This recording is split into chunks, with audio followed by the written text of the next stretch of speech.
welcome, Derek Ritchie, to the Friendly Carpers Carp Chat. How are you doing? I'm good. Greetings. Yes, finally I'm got here. here from the banks of Boily Lake, which is on the Huntingdon Racecourse. Yep, Quite happy at the moment. Caught 4. My odds, we might even get a live take. that'd be good. Yeah, but we'll see what happens. I had one since I spoke to you earlier on. I've had another one. All My right, right okay. hand rod went Yeah. off, and happy days. A nice little fully scaled one, Brilliant.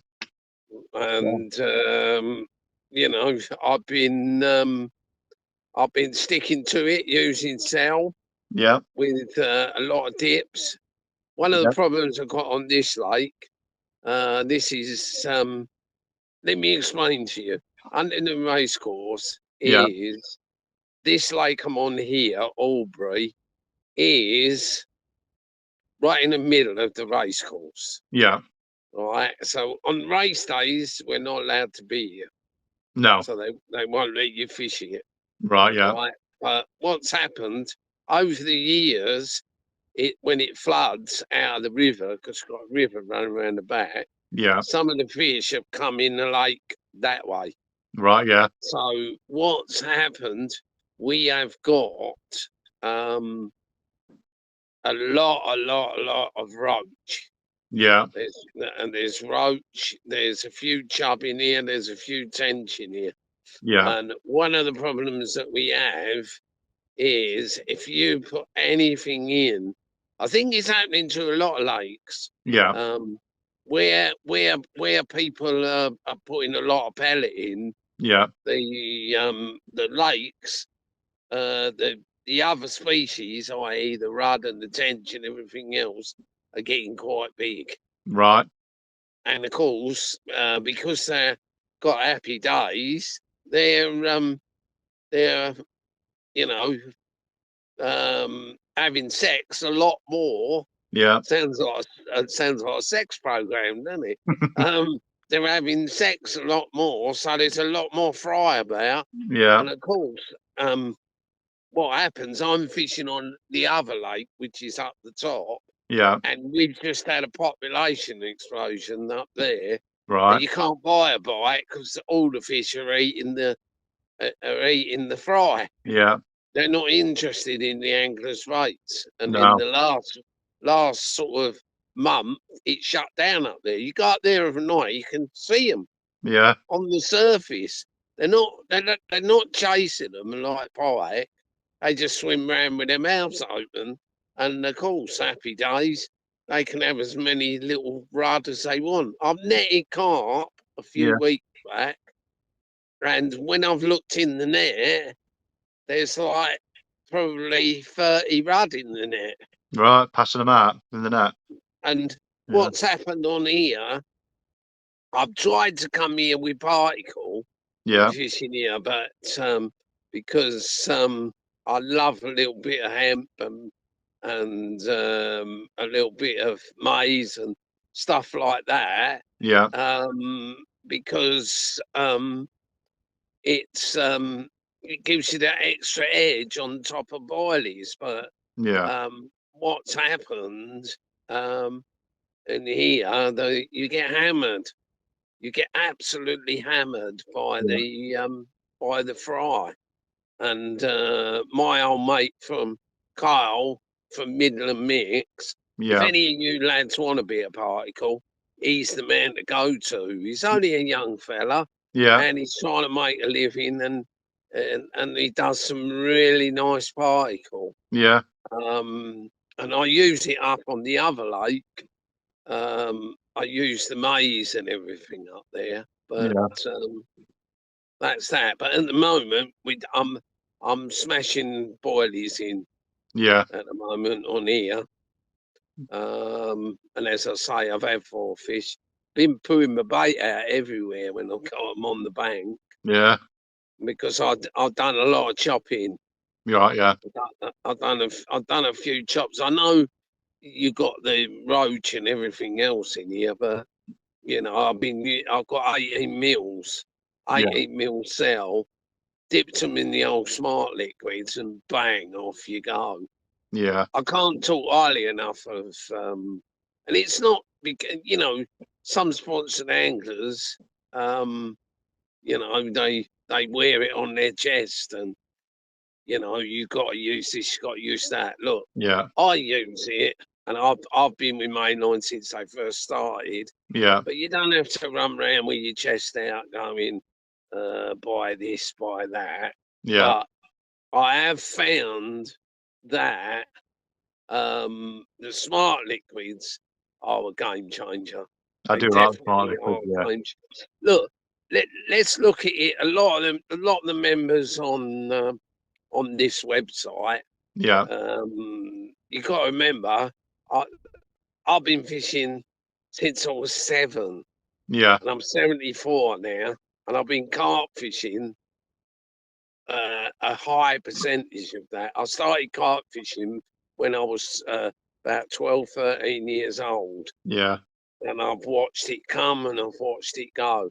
I remember Kevin Nash when seeing him when he was a little lad, not long out of nappies, Yeah.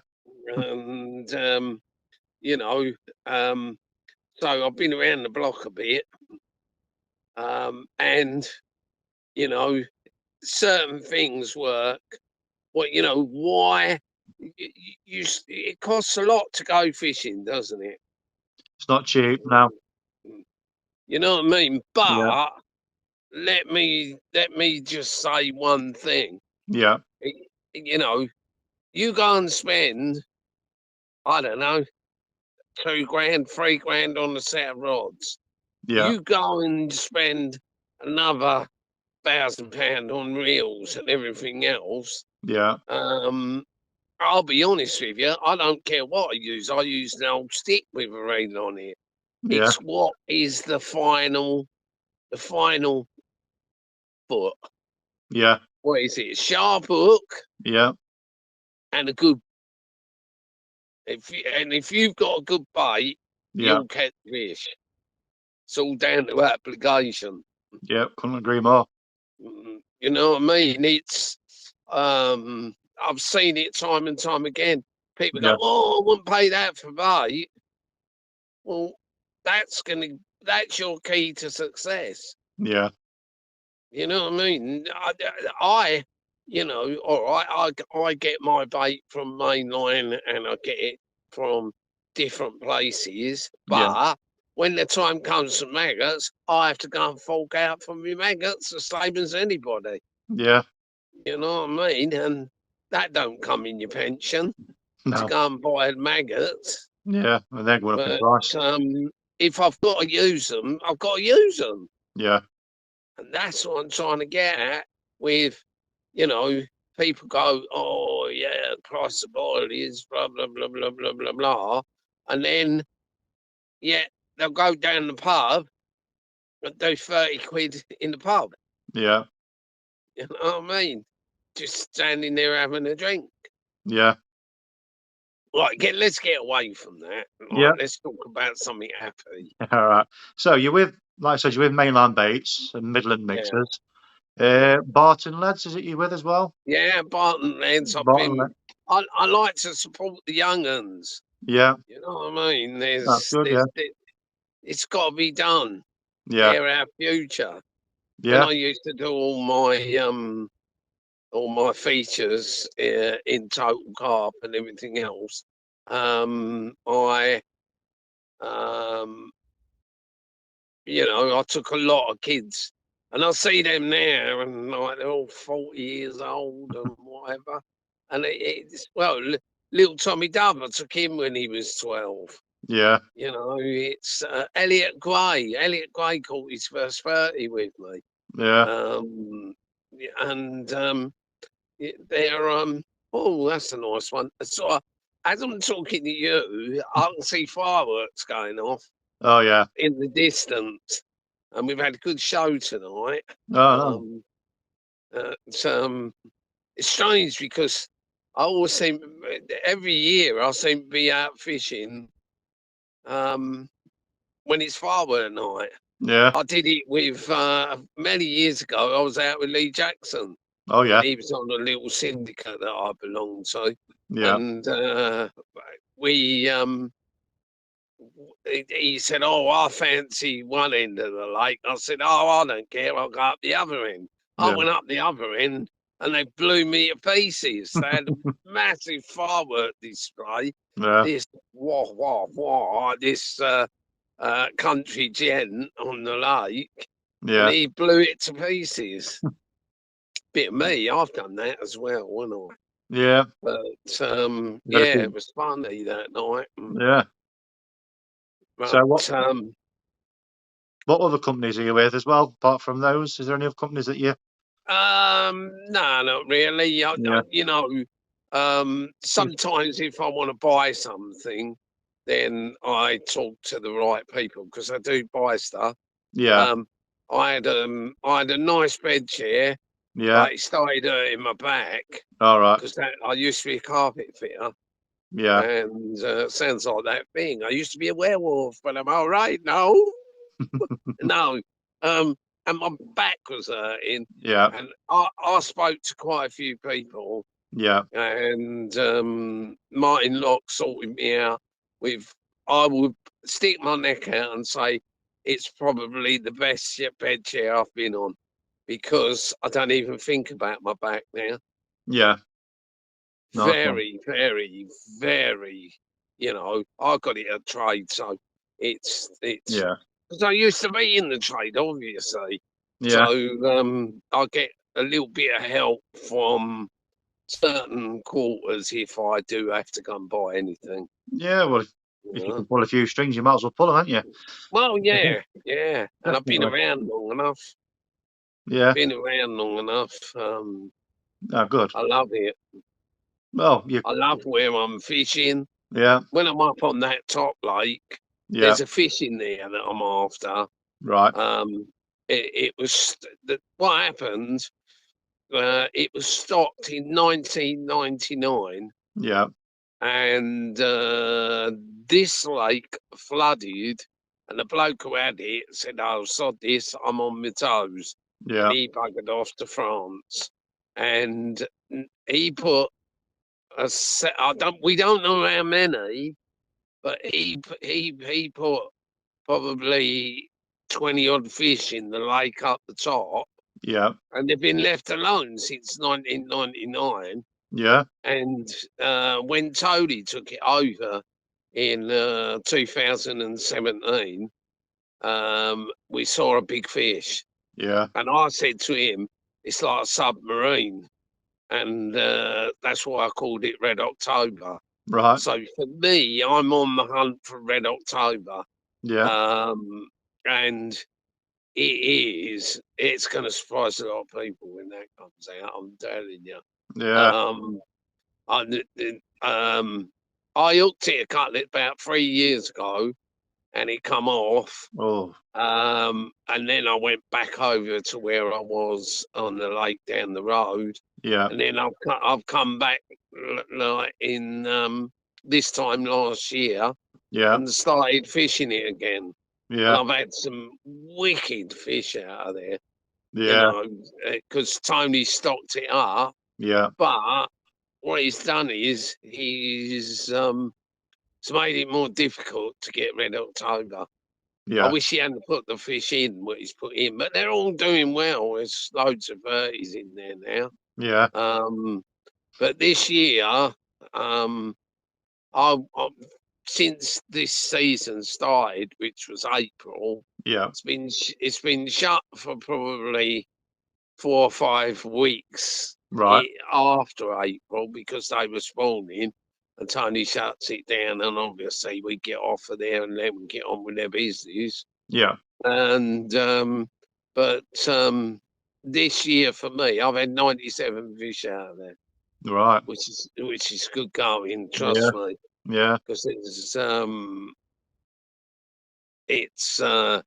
it's not that easy. It's full of siltweed. Yeah. It's about 3 acres. It's got depths in it, and that's what just makes it awkward to catch the Yeah. fish. Yeah. But what I'll do is I'll send you some of them, and I don't know some of the pictures of those fish, but that's what we're in there. How big this is going to be, I don't know. When Tony took it over, we estimated it at probably 43 to 45 pounds. Right. Right. But it's had 5 years of feed. Yeah. And Tony does put a bit of kit in. Yeah. Right, it does put a lot. And it hasn't been caught. God. So you never know. It could be pushing a 50 now, then, couldn't it? Could be bigger than that. Yeah. We don't know. God. We don't know. You can't climb the trees because the race goes well. For insurance purposes, in case you fall out a tree and break your neck or whatever. Right, But yeah, I'm trying to spot it. You know, I think if you went up there with a drone and run the drone over it on a hot day, you might see them. But yeah. yeah, they love a bit of mainline up there and all. Yeah. But yeah, that's what we're up against at the moment. Right. So what sort of that baiting technique would you use then? Would you like be spamming out or throwing stick catapult, baiting it out, the thing or a bit is, of everything? up on that lake, there's no one up there. Yeah. So you know, there are members, but there's only a handful of us. Yeah. And they mainly fish weekends. I fish in the week. Yeah. We've got a boat on there you can go out and bait up with, Yeah. or you can use a bait boat. Yeah. But I know people's views. There's a lot of split decisions on bait boats, but when you think, right, if we were up there casting and everything else, you end up putting leads in trees. You can't help it. Yeah. Things go wrong. So we use a bait boat on there. Yeah. And everyone's happy. Everyone's got a bait boat on there. Yeah. So that's the way forward. Yeah. Because the last thing you want is somebody turning up and whizzing a lead up the tree and leaving leads all over the place when you can fish there and use a bait boat. Yeah. You know, I don't always use a bait boat. You know, I'll sit there a lot because on there I can use 4 rods. So that gives you the chance to edge your bets. Yeah. You know what I mean? There's siltweed all over the place and everything else. So you can use chods. I've caught quite a few on chods. Yeah. I've caught quite a few on bags. And I've caught quite a few putting lots of bait in. Yeah. But it's excuse the pun, horses for courses. Yeah. And it's the same when I go to fish anywhere else. If I go to fish anywhere else, I always look into what you can do and what you can't do. Yeah. And try and gain as much knowledge as you can. Yeah. You know, you can't teach watercraft. Watercraft is the thing that just comes. Yeah. You know, you can walk onto a lake. Quite a few years ago, I had a whole card. Yeah. One lake to another lake.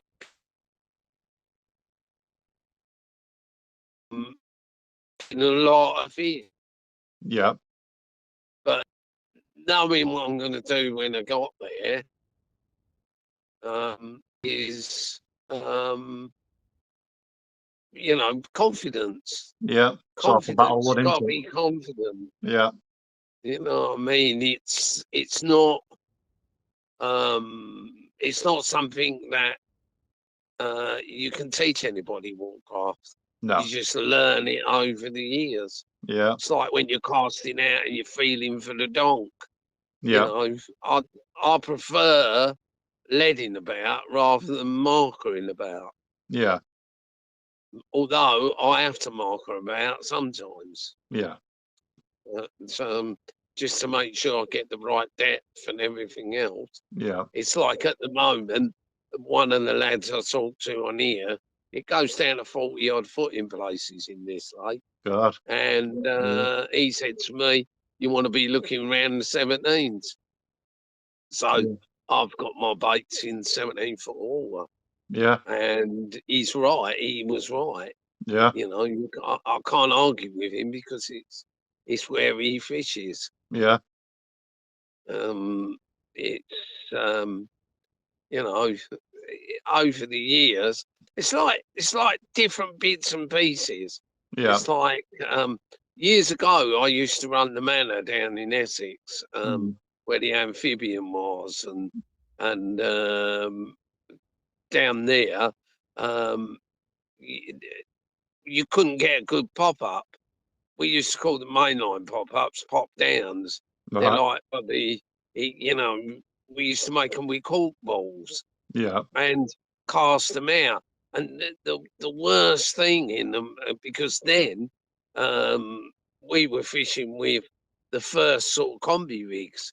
We did combi rigs out of Amnesia and Mainline was called Mainlink, and they supplied all bits and pieces. And we used the braid, and we'd tie the Amnesia and the braid together, so that you ended up, you know, with a combi rig. Yeah. But the problem was when you was casting out, you got tangles. Yeah. Because nobody knew about people.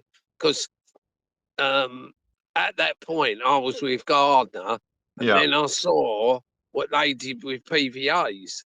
Yeah. Because they were one of the first to do it. Yeah. And then you started putting a piece of PVA on the hook, and it, you know, like a bag with a bit of pellet, and it didn't tangle when you cast out. Yeah. You know, just silly things like that. Yeah. You know, you just learn over the years. The first stiff rig I saw, a good friend of mine, he's dead now, it's Johnny Meacham. He used to live around the corner from me. We used to go down the pub, and he fished on the airfield. And he said to me, "You got to have a look at this." And what's his name? That was where I saw my first stiff rig made out of Amnesia. And the guy Stevie Alcott, he showed it to him on the airfield. Yeah. And I absolutely cleaned up on some of the waters down where I live just because of that one little edge. Yeah.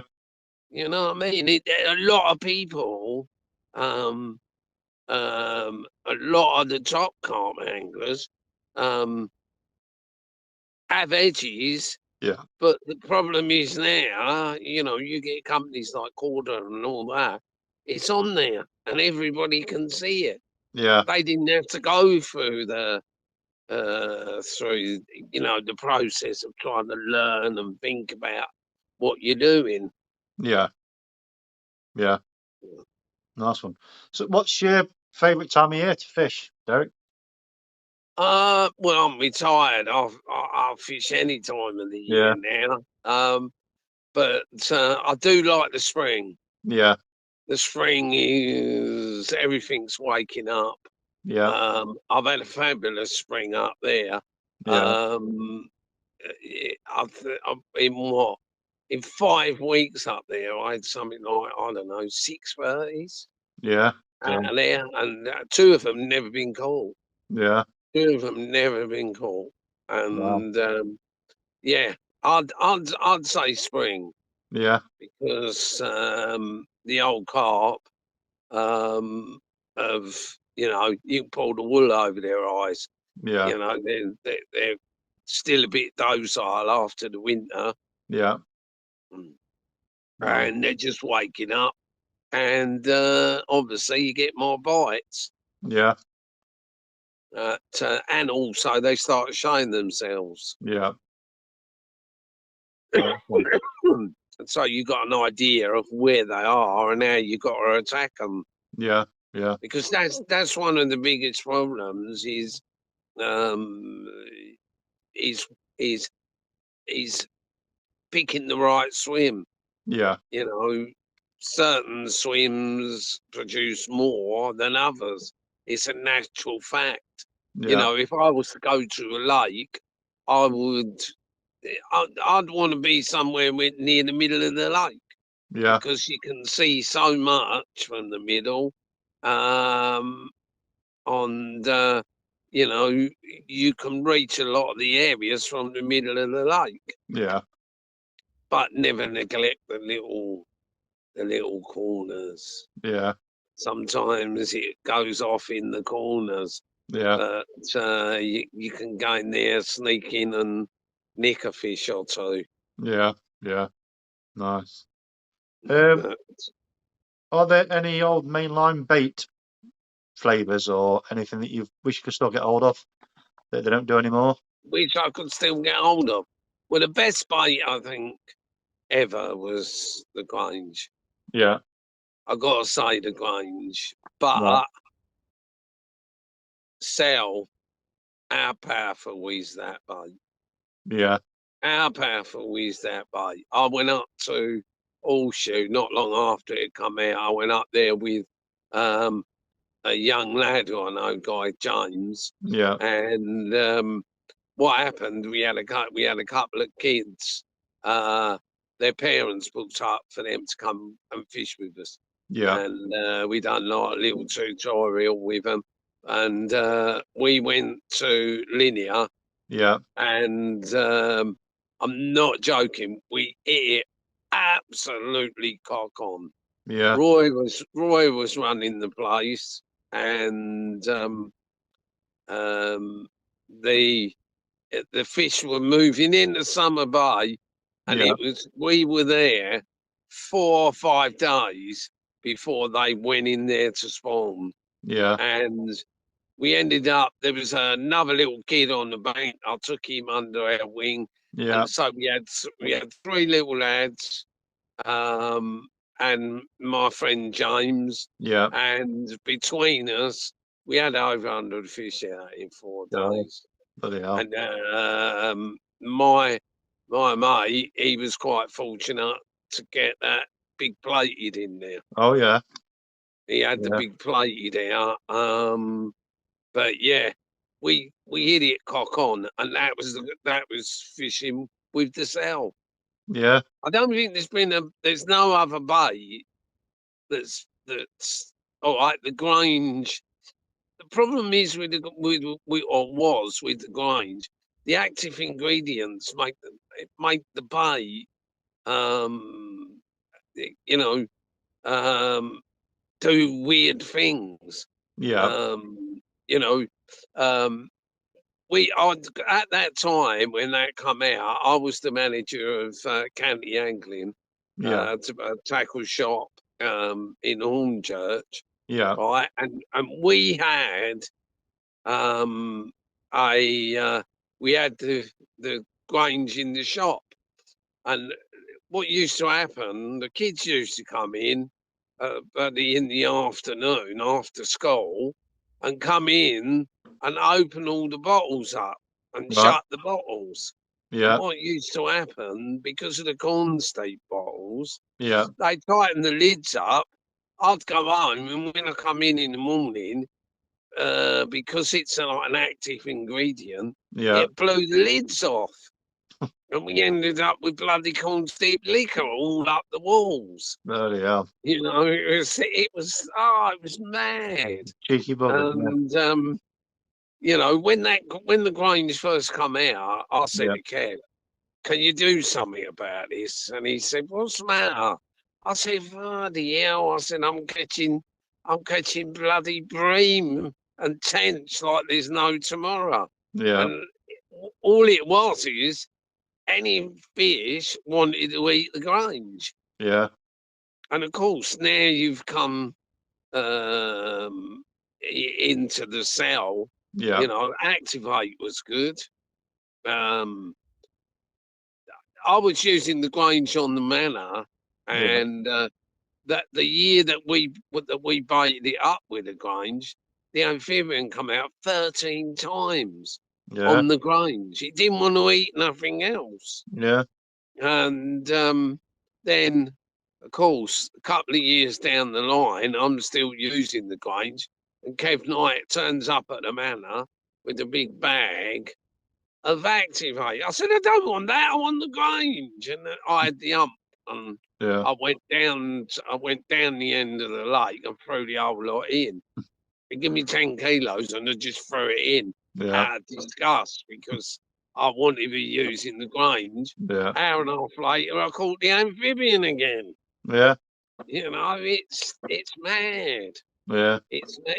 The Grange was like having a magic wand. Right. You could turn up any lake, put it in, and you'd be hauling. Yeah. And the same thing happens, you know, like with the cell. I don't know a lake where they don't like the cell. Yeah. You can rock up to any lake and put some cell out, and away you go. Yeah. You're rocking. I tell you, if you ask 10 people to name a boily flavour, I bet 7 or 8 of them would say the cell. It's probably the first first flavour that comes to mind into Yeah. a lot of the time. Yeah. Yeah. You know, it's just mad. Yeah. It's just mad. And again, when nobody knew about it, and I was on another lake. I was on Cleveley Mere, Yeah. and one of the lads there, he was out of work, didn't have a lot of money, and I slipped him a few kilos of the cell, Yeah. and he couldn't believe it. Yeah. He was. Oh, I used to call him the monkey man because every time I turned round, he'd be up a tree. Yeah. And he'd be looking, and he kept coming up to me. Have you got any more? Have you got any more? It's like Oliver Twist. You know what I mean? With his bowl. Can I have some more? Yeah. So that was that. Yeah. It's incredible some of the things that you know that you come up against. Yeah. I was years ago. Spencer Sports came to me, and obviously I went to work for Spencer Sports, and I was quite upset because I had to tell Kev, who's a mate of mine, that I've got to use their bait, which was DD bait.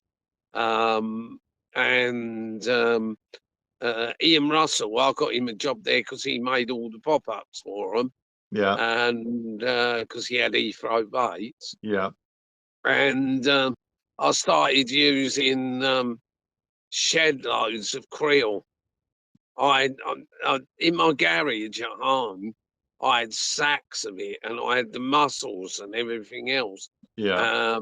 And I put a mix together with the mussels and the krill powder and the krill juice, because a lot of the ingredients come from Denmark, where Svensson's are based. Yeah. All of a sudden, everyone starts talking about krill. Yeah. And I'd been using it with me salty balls. I was making up these balls like golf ball size and catapulting them out. Yeah. And of course, they were going straight through the fish. Yeah. And then they wanted more. I was over a place called Averley, and in the winter, using my salty balls and a baked kiwi crustacea. It was part of the things that Spencer's Faults had in their armoury. I had over 120s out in the winter. 120s. You know? Yeah. I was sitting over the lake giggling every night because you wouldn't get a sniff in the day. No. You might as well cast in the field behind you as in the daytime. But as soon as it got dark, I think that winter that I was on Averley, the amount of fish I caught at 6 o'clock bang on 6 o'clock every night was unreal. and people used to come round and go, "Oh, it stinks round here." Yeah. And it's because the fish I was catching were on the krill. Yeah. And they were pooping it out everywhere. Yeah. Nice. And that's what happens with a lot of the baits. Yeah. You know what I mean? You look at a company like Mainline. They've been there, done it, got the t-shirt. You know what I mean? Yeah. Whenever they bring a bait out, it's like second to none, really. Yeah. I know you've got different bait companies who'll say other things, this one and that one, but I catch most of my fish using my live baits, and I've caught them in temperatures down to bloody -2, -3. Yeah. So you sell all the year round then? Yeah, well, sell, you can't beat it. Yeah. You know, I do fish a lot with pineapple hanger and IB pop up over the top. If that's what I'm doing, you know, the IB pop up, that's a nightmare. You take it out, you test it to see if it's balanced or not, and all the bloody colour comes out, and your hands turn yellow, and it looks like you just smoked 50 fags. Yeah. You know, but I do muck about with a few bits and pieces. Yeah. You know, I do like smart liquids. I don't. A lot of people think, oh, it's a load of old bollocks, but it ain't. No. Trust me. Yeah. Trust me. I do like smart liquids, You get smart liquids. Yeah. Right. Hey, we got to take. Have you? Yeah. Oh, I've got to go. All right. See you later. See you later.